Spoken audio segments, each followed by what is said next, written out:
हर हर महादेव। प्रिय दर्शकों, मान के, यश के, प्रतिष्ठा के, नौकरी के, प्रमोशन के, आपके सामाजिक सरोकार के, आपके कॉन्फिडेंस के लेवल के, पिताजी के साथ रिश्तों के छल को दूर करने का, भ्रम को दूर करने का, संदेह को दूर करने का ग्रह, दुविधा को दूर करने का ग्रह, अविश्वसनीयता को दूर करने वाला ग्रह, जहरीले लोगों को दूर करने वाला ग्रह, मोह माया प्रपंच इत्यादि को दूर करने वाला ग्रह, नई उड़ान भरने वाला, कल्पना की उड़ान नहीं वास्तविक उड़ान को भरने वाला ग्रह, आकस्मिक लाभ देने वाला ग्रह, सफलता की सीढ़ियां चढ़ाने वाला ग्रह, विकृति को दूर करने वाला ग्रह सूर्य 1 वर्ष के बाद अपनी ही राशि में प्रवेश कर गए हैं।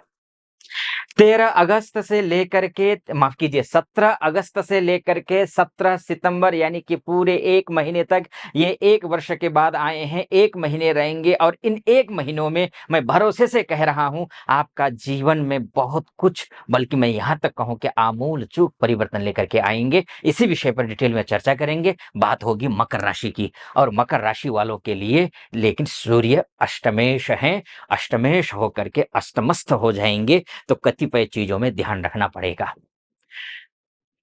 आंख मूंद करके ये नहीं कह सकते अष्टम जो भाव है, वो भाव ये बहुत अच्छा नहीं है। स्वास्थ्य के दृष्टिकोण से तो अष्टम में सूर्य का जाना शुभ है, क्योंकि ये मृत्यु का भी भाव है, तो ये आयु का भी भाव है। लेकिन ये भाव उद्दंडता का भी है, विधर्म का भी है। ये भाव बहुत अच्छा भी नहीं है, ये भाव विनाश का भाव है। ये मानकर चलिए, ये अगर ये पाताल है तो पाताल का अंधेरा इसको कहा जा सकता है। यहाँ कोई भी ग्रह एक हिसाब से मानकर चलिए ब्लैक होल है। इस भाव में जब ग्रह सूर्य जाएंगे, अपने घर में जाएंगे, रिजल्ट तो देंगे, लेकिन और राशियों के अपेक्षा आपके लिए थोड़े कम देंगे। क्या उपाय आपको करने हैं, उन उपायों पर मैं बताऊंगा, जिससे कि आपको पूर्ण फल मिले।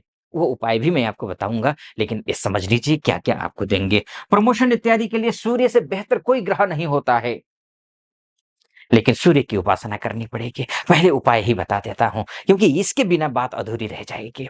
उपाय ये है कि आपको आदित्य हृदय स्तोत्र का पाठ करना है, अवश्य करना है। अगर आप सफलता पाना चाहते हैं, आप स्वस्थ रहना चाहते हैं, अगर आप लाइफ टाइम के लिए, न केवल 1 महीने के लिए, लाइफ टाइम के लिए भी अगर आप स्वस्थ रहना चाहते हैं, आप दीर्घायु होना चाहते हैं, आप परिवार में मान सम्मान चाहते हैं, समाज में मान सम्मान चाहते हैं, कार्य क्षेत्र में प्रमोशन हो, मान सम्मान चाहते हैं, और आपका व्यक्तित्व निखर करके आए, आपका व्यक्तित्व का एक अलग ही ऑरा हो, ऐसा अगर अगर आप चाहते हैं, और चाहेंगे भी क्यों नहीं, मकर राशि वाले हैं, महत्वाकांक्षी होते हैं, बहुत चंचल मन होता है,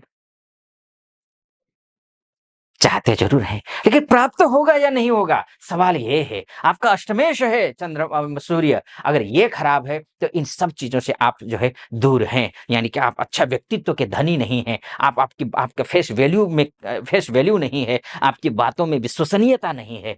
अगर आपका सूर्य अच्छा है, आपकी बातों में विश्वसनीयता भी है, फेस वैल्यू भी है, आपका सम्मान भी है समाज में या फिर हर कहीं कहिए। और ये 1 महीने केवल नहीं, फिर से मैं दोहरा रहा हूं, लाइफ टाइम के लिए बता रहा हूं, सूर्य की उपासना आपके लिए आवश्यक है। सूर्य जहां गड़बड़ हुआ, आपका स्वास्थ्य गड़बड़ हुआ। सूर्य खराब तो सब कुछ खराब।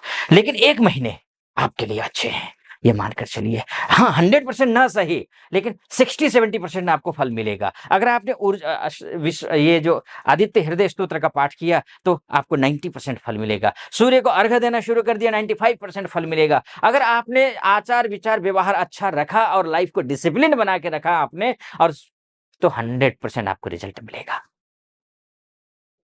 चाहे बिजनेस करते हो, चाहे जॉब करते हो, चाहे पर्सनल लाइफ हो, चाहे कॉन्फिडेंस लेवल हो, चाहे मान सम्मान की बात हो, चाहे स्वास्थ्य की बात हो, चाहे विद्यार्थी वर्ग हो, चाहे सब कुछ के मूल आधार क्या होता है? आज मैं इतने कॉन्फिडेंटली कोई आपको फलादेश कर रहा हूँ क्योंकि मुझे नॉलेज है।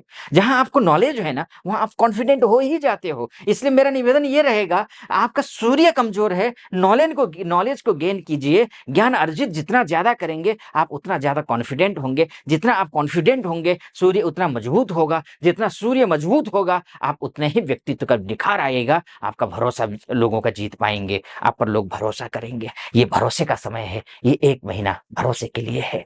नौकरी हर क्षेत्र में भरोसे के लिए। आगे क्या कुछ होगा इस पर चर्चा करूँगा, क्योंकि राहु की भी तो दृष्टि है ना, शनि भी तो षडाष्टक योग बनाएगा ना, और केतु के साथ में बैठे हुए हैं। 18 साल के बाद ऐसी स्थिति आई हुई है। वैसे सूर्य और केतु का युति संबंध तो जो है हर वर्ष हो जाता है, लेकिन केतु के साथ में सिंह राशि में युति संबंध होना वो 18 वर्ष के बाद आ रहा है, और 18 वर्ष के बाद ही इस रूप में राहु सूर्य को देख रहे हैं। आगे के क्या कुछ होगा इस पर चर्चा करूँ उससे पहले निवेदन आपके समक्ष रखना चाहूँगा। यहाँ तक पहुँचे हैं आप और मेरा विश्लेषण आपको सटीक लग रहा हो, चैनल को सब्सक्राइब, वीडियो को लाइक और कमेंट बॉक्स में जाकर के हर हर महादेव लिख दीजिएगा। चलिए आइए फिर से विषय पर लौट करके आता हूँ।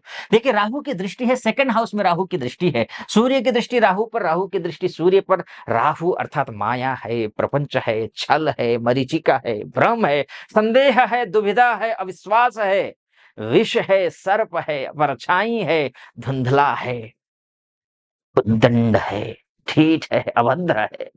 अब इसका ठीक इसका उलट, ये अंधेरा है, ये छाया है, ये प्रकाश है, ये अप्रकाश है, अप्रकाशक ग्रह है, और ये प्रकाशक ग्रह है। दोनों दूसरे धुरी के हैं, एक दूसरे पर दृष्टि है। ये मजबूत तो आप शिखर पर, ये मजबूत तो आप कहीं के नहीं, अर्श या फर्श। इसीलिए ये मजबूत करना है, अर्थात सूर्य को मजबूत करना है। मैंने तरीका बताया आपको कैसे मजबूत हो सकता है, वो करना है। इसके साथ में एक और तरीका, आपके राशि से राहु सेकंड हाउस में है, यानी कि द्वितीयस्थ राहु है। वाणी पर ध्यान रखिए, वाणी पर ध्यान रखिए। और ये गुरु यहाँ शब्द हैं, शब्द भी सोच समझ कर बोलिए, क्योंकि षष्ठस्थ गुरु हैं।